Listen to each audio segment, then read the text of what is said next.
Bien, posiblemente tal vez algunos no me conocen, voy a presentarme, mi nombre es Hugo Olivas. Ya en otras oportunidades hemos estado por acá compartiendo con ustedes y gracias al hermano Alex por la invitación en esta oportunidad.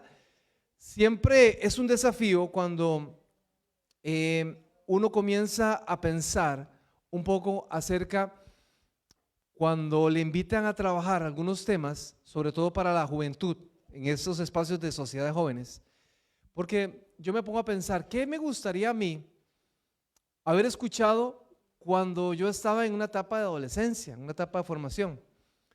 Y uno como psicólogo, uno se da cuenta muchas veces que hay algunas áreas en la vida que lamentablemente no se han ido desarrollando, trabajando en las etapas más importantes de la vida. Hay 4 áreas fundamentales en la vida de cualquier persona.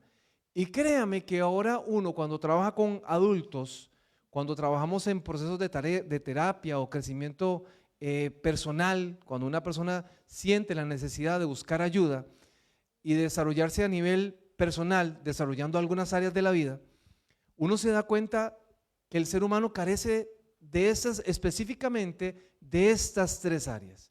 ¿Por qué? Porque desde la niñez se supone que sería importante que se comiencen a desarrollar esas áreas. ¿Ok? Una de las primeras áreas y la más importante que no podemos descuidar obviamente es el tema espiritual. Y si estamos aquí es obviamente porque tenemos un interés en nuestro desarrollo espiritual. Amén. Amén. Pero obviamente nuestra responsabilidad como padres también es educar a nuestros hijos en su vida espiritual. Esa es nuestra responsabilidad.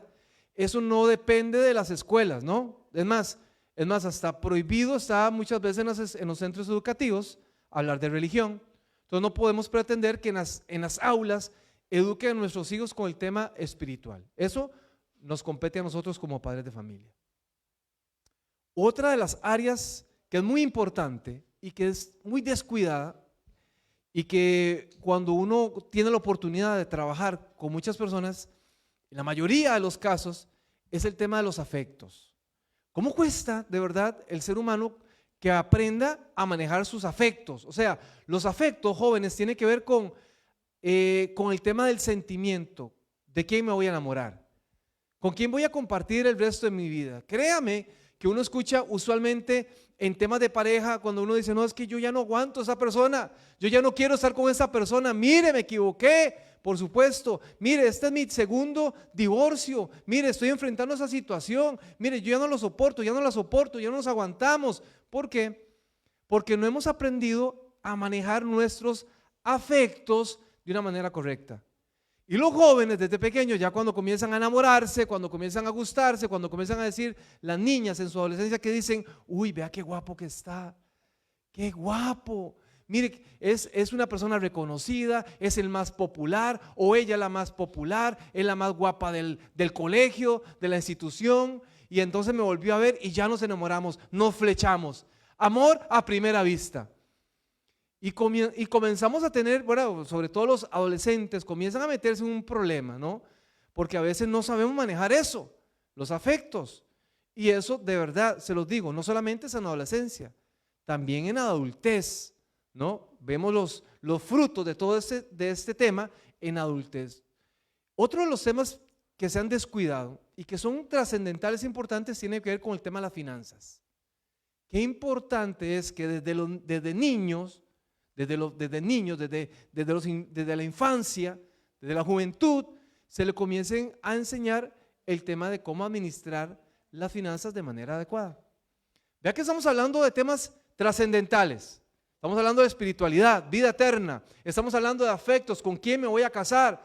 Es cuando dice la persona, es que no, me enamoré pero no es de la iglesia. Entonces tenemos que aprender a revisar nuestros afectos. O sea, me enamoré de una persona que no va en mi línea de pensamiento. Entonces yo tengo que tener claro mis sentimientos para poder iniciar una relación de pareja. Número 2, ¿cuántas personas hoy están sufriendo en un tema, hablemos en su administración económica, ¿cierto? Porque tal vez su tarjeta de crédito está hasta el tope, números rojos, Porque tal vez una persona dice, como está mal económicamente, dice, no, es que de por sí el dinero no da felicidad. ¿Quién dice que el dinero no da felicidad? Por supuesto que sí da, ¿verdad que sí? Da momentos de felicidad. El dinero no lo es todo, pero me facilita mucho. Por ejemplo, si tal vez usted tuviera su economía saludable, usted dice, la próxima semana me voy fin de semana, todo el fin de semana para allá, para una isla en el Caribe. Me voy a ir a conocer Costa Rica, ¿verdad? Allá, o la famosa playa Conchal, una de las más hermosas del mundo. En una playa celeste, bien hermosa, donde yo pueda disfrutar. Claro, con dinero lo puedo hacer, ¿cierto? ¿Verdad que sí? Pero cuando se dicen, no, hombres, no me alcanza ni siquiera para ir al parque, ni siquiera me puedo ir a comer algo. ¿Por qué? Porque no hemos aprendido a administrar las finanzas. Y vean lo que estoy hablando. Desde la niñez se tiene que educar todos esos temas. Y otro tema muy importante, que es el tema que vamos a estar hablando hoy, es el tema de las emociones. Hoy vamos a estar hablando acerca de un concepto que tal vez muchos de ustedes quizás no han escuchado, o tal vez algunos han escuchado en algún momento, pero vamos a profundizar de algunos conceptos, en algunos conceptos de una teoría que se llama la inteligencia emocional. ¿Alguien ha escuchado en algún momento acerca del concepto de la inteligencia emocional? A ver, levante la mano. ¿Quién ha escuchado acerca de la inteligencia emocional? Muy pocos. Y vean lo importante que es aprender también a gestionar las emociones. Hoy desde muy pequeños a los niños en algunos centros educativos se les está enseñando lo importante que es conocer sus emociones. Es un principio de la inteligencia emocional. Así que vamos a pedirle a nuestro Dios en esta hora que nos dé la sabiduría para poder reflexionar en ese tiempo que tenemos sobre este tema tan importante y trascendental en la vida de cualquier ser humano. Oremos. Querido Padre, te queremos agradecer por la oportunidad que nos da, Señor, de poder reflexionar, de poder crecer en nuestra vida de manera integral.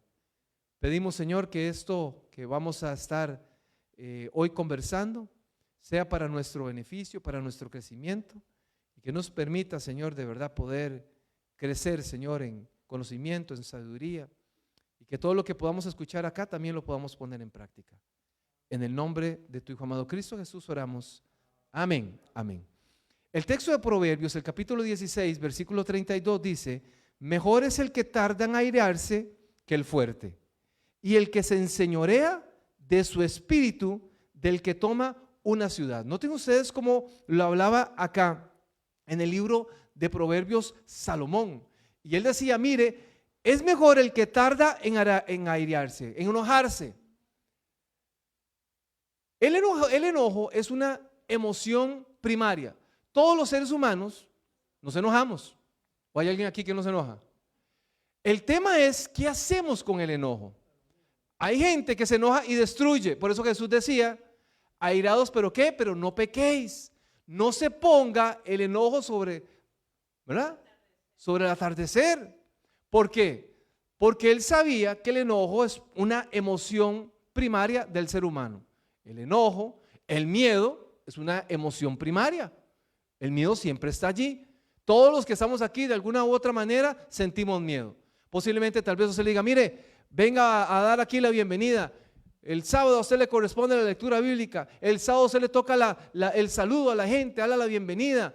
Y usted pasa toda la semana, ¿verdad? Con dolor de cabeza, pensando en que me toca a mí, temblando. Y cuando llega aquí el momento usted siente que se le va a salir el corazón. ¿Por qué? Es miedo y es parte natural del ser humano. Ese tipo de emociones. No hay emociones malas ni hay emociones buenas. Hay emociones funcionales y hay emociones disfuncionales. Ok, se lo explico. El miedo no es ni malo ni bueno. No se puede caracterizar con bueno o malo. Es funcional o no es funcional. Eso es el miedo. Por ejemplo, si usted viene caminando por acá, un día de esos me pasó, que voy saliendo de la casa muy temprano, todavía no había amanecido, era temprano, y voy para mi vehículo, ¿verdad? Cuando de pronto veo un coyote que venía caminando por media calle, ¿verdad? Entonces yo cuando lo vi, me detuve. El coyote también se detuvo, ¿verdad? No sé quién tenía más miedo, si el coyote o yo. Me sentí como el correcaminos ahí, digo, ¿qué hago? Y entonces mi corazón comenzó a palpitar. Lo que hice yo fue que entonces corrí y me metí al vehículo. Posiblemente el coyote no me iba a hacer nada, pero yo interpreté que ese coyote podía ser una amenaza. A ver, allí el miedo no fue ni malo ni bueno, fue funcional, porque a mí me permitió actuar, ¿cierto? Y muchas veces, por ejemplo, el enojo es lo mismo. El enojo ni malo ni bueno. El enojo, yo me puedo enojar con varias cosas. Por ejemplo, yo me puedo enojar con la calidad de vida que yo mismo me estoy construyendo. Los malos hábitos de alimentación, los malos hábitos porque no practico ejercicio, de sedentarismo. Y yo digo, no, no puede ser así. Yo apenas tengo 30 años. No puede ser posible que yo no haga ejercicio. No puede ser posible que yo no tenga un régimen de alimentación saludable, un estilo de vida saludable. Necesito hacer algo. Un joven que diga, no, yo no puedo definitivamente tener esas calificaciones. Necesito mejorar. Entonces ese enojo me permite a mí accionar. ¿Notan? Todas las emociones de alguna manera nos permiten ser funcionales o no. En algunos casos, algunas emociones que son emociones placenteras como la alegría, a veces en un tiempo de alegría se hacen cosas también irracionales. Hablemos del deporte, ¿verdad? Una afición de un equipo de fútbol, de cualquier deporte, ¿no? En su alegría porque su equipo fue campeón. Veamos hace unos días atrás que pasó en el Super Bowl, ¿verdad? Que allá en la ciudad donde ganaron el Super Bowl, la gente estaba despedazando, prácticamente despedazaron toda la ciudad, en euforia, en alegría, ¿verdad? De esa adrenalina, de la alegría de que me provocó que mi equipo fue el campeón del Super Bowl. Prácticamente destruyeron la ciudad en una emoción que podríamos decir que es una emoción muy placentera, que es la alegría. Así que bueno, el principio de hoy, lo que queremos hacer con el día de hoy es conocer un poco acerca de todo ese concepto. Se han hecho muchos estudios con respecto al tema de la inteligencia emocional. A partir básicamente como del año 90, algunos autores comenzaron a hablar acerca de esto, específicamente Daniel Goleman, que es un psicólogo. Este hombre trabajaba también como periodista en el New York Times. Así que este hombre comenzó a investigar sobre la importancia de gestionar las emociones de manera adecuada. Y se acercó a dos hombres que ya habían estudiado mucho este campo, ¿verdad? Era Peter Salovey y John Meyers. Estos que eran profesores universitarios ya habían explorado un poco acerca del concepto de la inteligencia emocional y acuñaron ese nombre de la inteligencia emocional. Lo que hacía entender era que una persona podía ser altamente inteligente a la hora de manejar, de controlar sus emociones. Y lo hermoso de todo esto es que cualquier persona puede desarrollar una alta inteligencia emocional. ¿Cómo, Hugo? Si yo soy iracundo, si yo exploto, si a mí cuando pasa algo se me sube el apellido y entonces yo grito y tiro y pataleo, yo no puedo controlar el impulso. Claro que sí. Usted puede controlar las emociones. Por eso el texto bíblico decía que el que se enseñorea su espíritu, que el que toma una ciudad, que es mejor enseñorarse, o sea, es mejor tener control y dominio de uno mismo. Y eso es lo que Dios pretende del ser humano, que tenga dominio incluso de sus emociones. Y esta gente comienza a hacer experimentos sociales. De hecho, un experimento, Walter Mitchell, de la Universidad de Stanford, más o menos en el año 1960, desarrollaron un experimento que le llamaron el experimento del malvavisco. No sé si ustedes saben cuál es el famoso marshmallow, ¿recuerdan? ¿Lo han visto ustedes? Ese que es como un dulcito. Y resulta que tomaron a un grupo de preescolares, de niños, y les propusieron a este grupo de niños, que eran hijos de algunos de los estudiantes de esta prestigiosa universidad y también de la comunidad de ese lugar, les propusieron un negocio.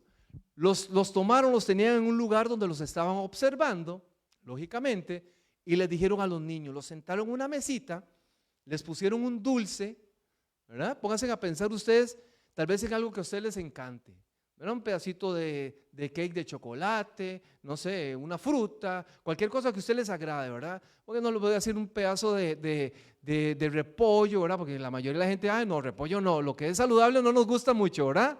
¿Verdad? No nos llama tanta la atención. Si les digo un pedacito de brócoli, alguien nos dice, uy, qué rico un brócoli, ¿verdad que no? Pero si los llevo a decirles un tres leches, también la gente, uy, eso sí me gusta. Bueno, a estos niños les pusieron ese dulcito ahí y les dijeron, vamos a hacer un experimento. Vamos a hacer lo siguiente.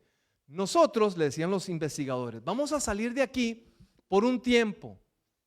Y si cuando nosotros regresamos, usted no se ha comido ese dulcito, le vamos a dar otro dulce. O sea, vas a tener 2 malvaviscos, van a tener 2, no solamente 1, ahora van a tener 2. Así que lo hicieron con estos niños que eran preescolares, niños preescolares. Los investigadores se fueron. ¿Qué creen ustedes que pasó? Cuando estaban allí, ¿verdad? Algunos dicen ya se lo comieron. ¿Qué creen ustedes que pasó? ¿Ah?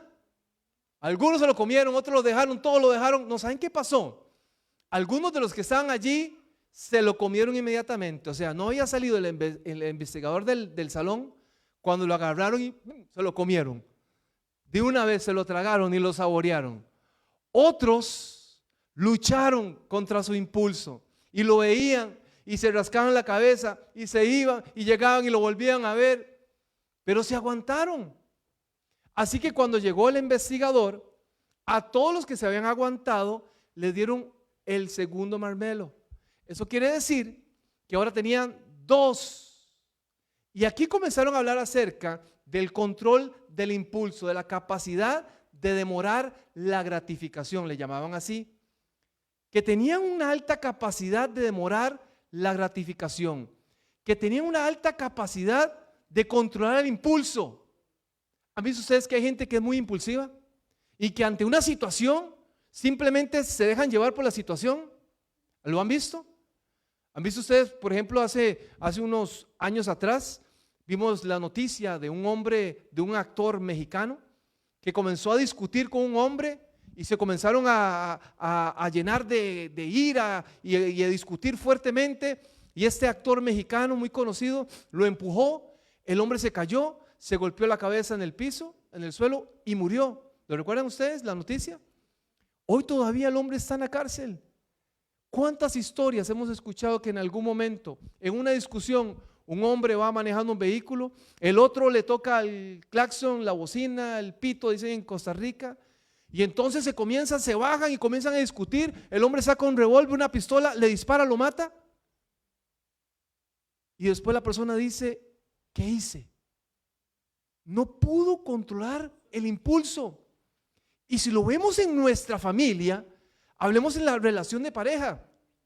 Como en la relación de pareja muchas veces, tal vez en una discusión, se comienzan a decir, se comienzan a tratar, se comienzan incluso algunas parejas que tienen una dinámica ya muy deteriorada en su relación de pareja, que incluso se levantan no solo la voz, sino que también la mano y se golpean. Y el hombre golpea a la mujer y la mujer golpea al hombre y ya lo han hecho algo natural porque no han aprendido a controlar sus impulsos y le dan rienda suelta al impulso. Y la mamá que cree o el papá que cree que es porque es la autoridad en la casa, puede hacer con sus hijos lo que les da la gana y maltratarlos física, emocional, psicológicamente. Simplemente se deja ir por el impulso porque así soy yo, porque yo digo lo que pienso. ¿No ha escuchado usted esa frase en algún momento que la gente dice, yo soy así?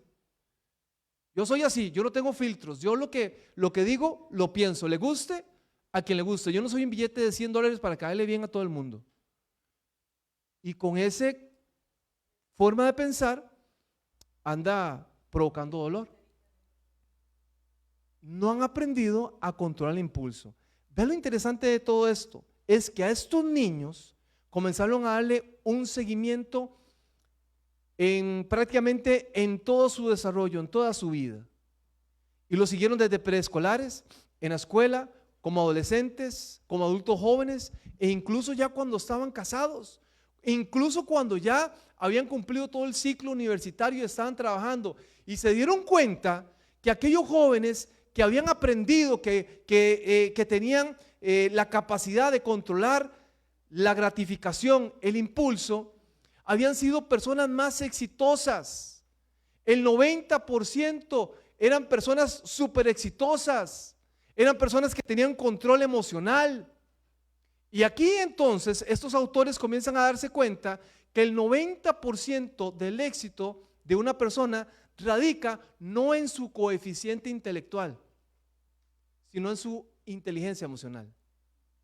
¿Sabe qué interesante? El éxito de una persona no radica en su capacidad de interpretación, en su coeficiente intelectual, en su IQ, no. Depende de su inteligencia emocional. Y les voy a dar una noticia.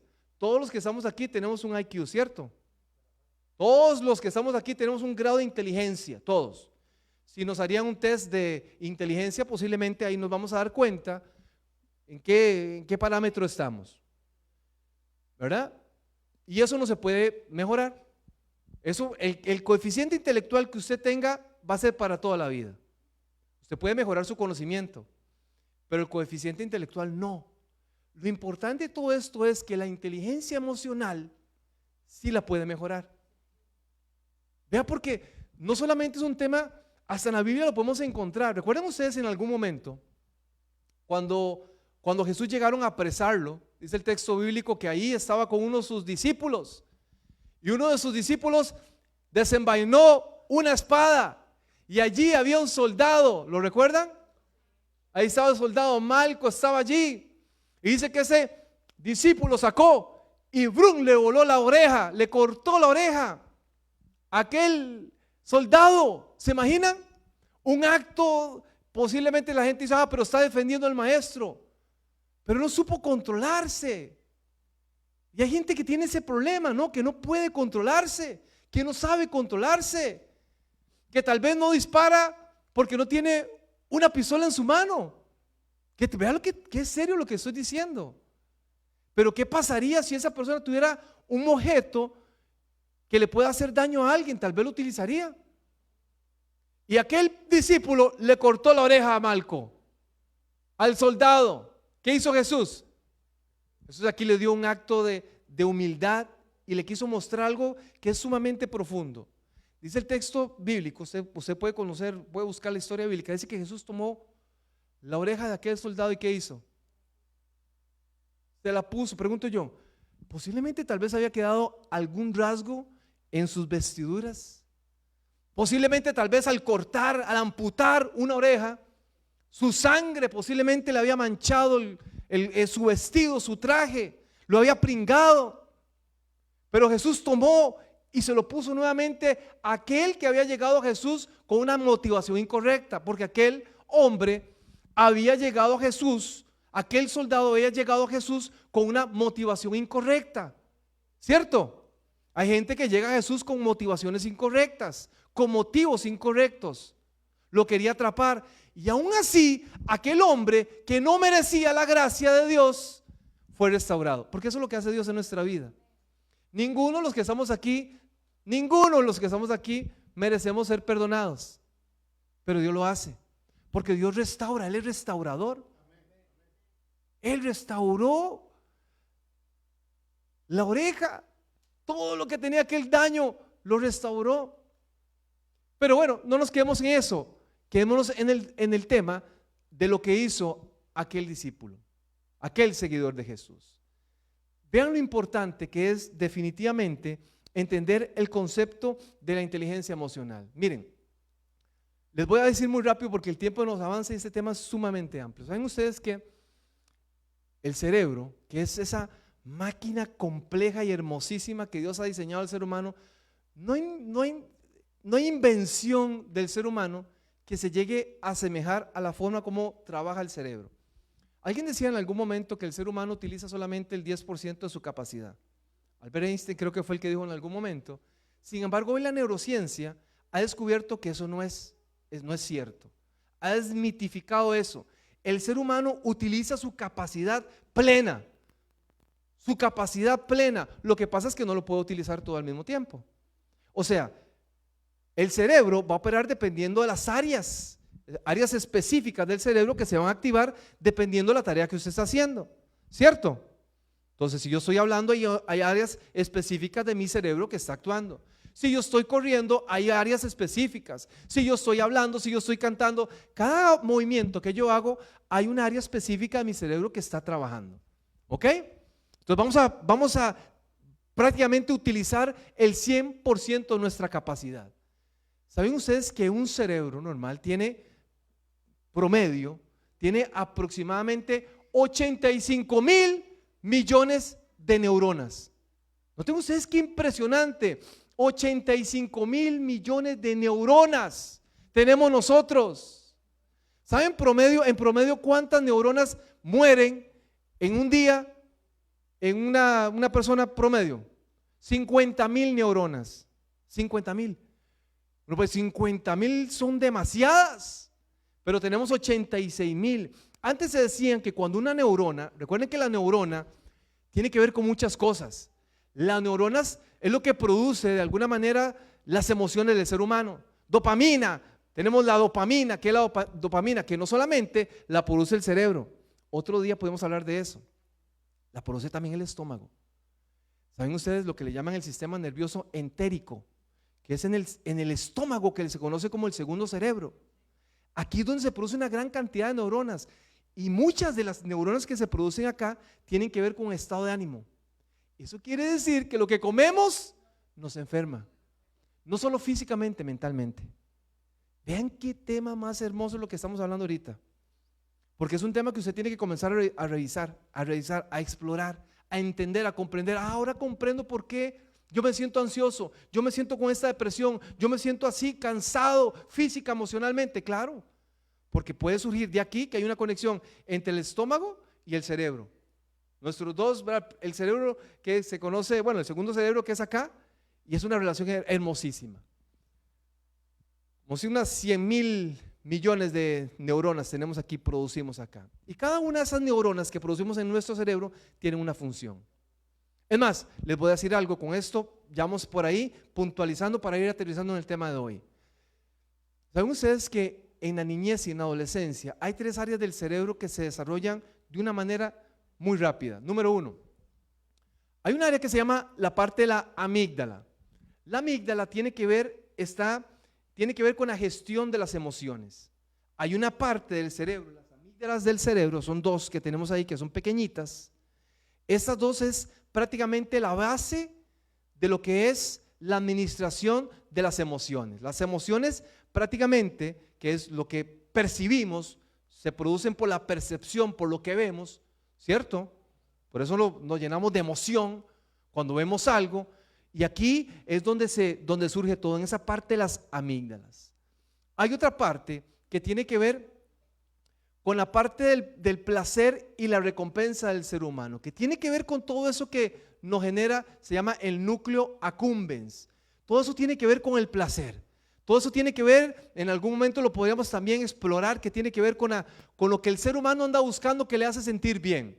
Las redes sociales, el deporte, la comida, incluso para muchos las adicciones a las drogas, que está vinculado a esa parte, a ese núcleo accumbens que está aquí en el cerebro, que está ahí, en esa parte del cerebro que se llama la parte del placer y la recompensa. O sea, siempre vamos a estar intentando buscar ese placer, porque eso me trae felicidad, me trae gozo, por eso lo vamos a buscar.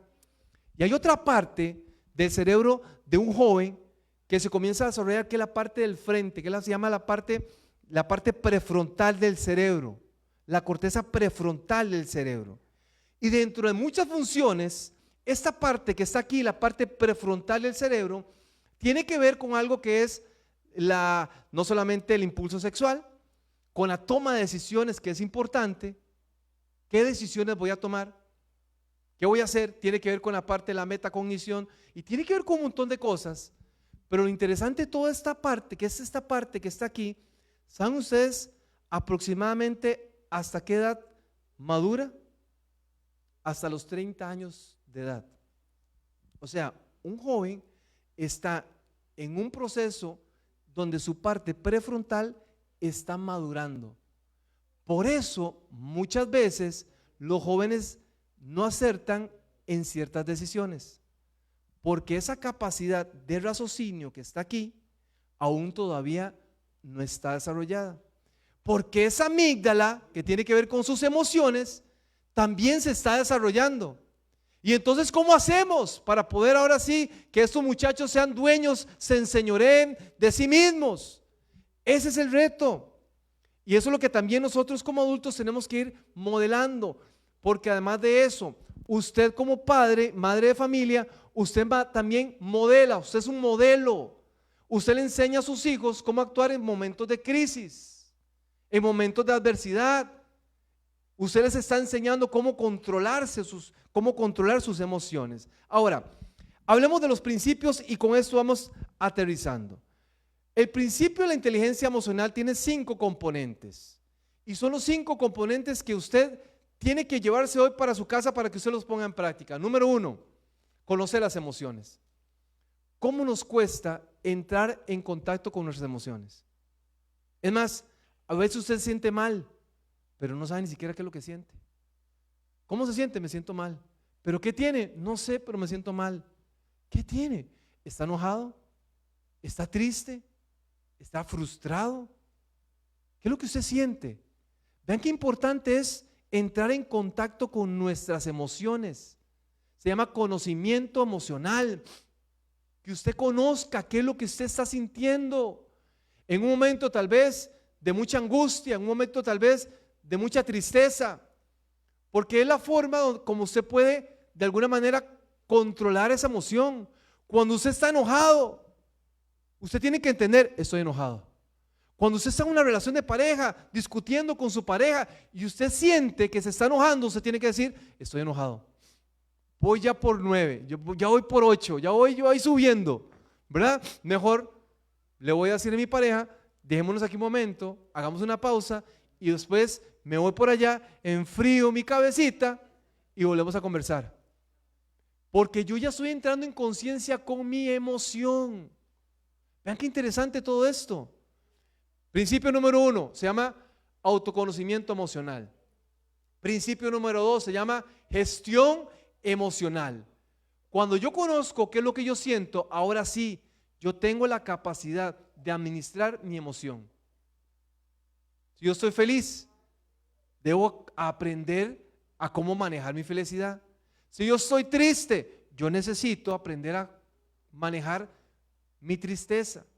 Si yo soy frustrado, ayer tengo un podcast en una emisora de radio adventista y ayer estaba hablando acerca del concepto de la frustración. Si usted le quisiera ver, puede revisarlo, está en mi canal de YouTube, usted lo puede encontrar como Hugo Olivas. Ahí ayer hablé acerca de la frustración, de la emoción de la frustración y hablé de algunos principios de cómo la frustración se puede convertir en agresión, en impulsos donde la gente no puede controlarse y se vuelven agresivos. El estar frustrado. ¿Por qué aparece la frustración? Bueno, cuando se me interrumpe algo que yo quiero alcanzar y yo me frustro y pateo y peleo y grito y trato de tomar a la gente y me vuelvo iracundo y me vuelvo irritable. ¿Por qué? Tengo que aprender a controlar mi emoción. Entonces, el segundo principio que tiene que ver con esto es gestionar mi emoción. Principio número 3 se llama automotivación. La automotivación tiene que ver con cuando yo aprendo a ser dueño de mis emociones, de mí mismo. Romanos el capítulo 12, versículo 2 dice que nosotros tenemos que cambiar nuestra manera de pensar y cambiará nuestra manera de vivir. Cuando yo comienzo a pensar diferente, cuando yo comienzo a utilizar mis emociones para poder acercarme a mis metas, tiene que ver con el tema de realización personal. O sea, el tema de la automotivación. Hay otro principio, que es el principio 4, que se llama empatía emocional. Y la empatía emocional me permite a mí, no solamente, al principio era autoconocimiento emocional, este principio de la empatía emocional es que yo voy a conocer la emoción de la otra persona. Padres, vea qué principio más hermoso. Cuando no solamente usted sabe y se conecta con su emoción, sino que también usted se conecta con la emoción de su hijo con la emoción de su hija, le aseguro que las cosas van a caminar mejor.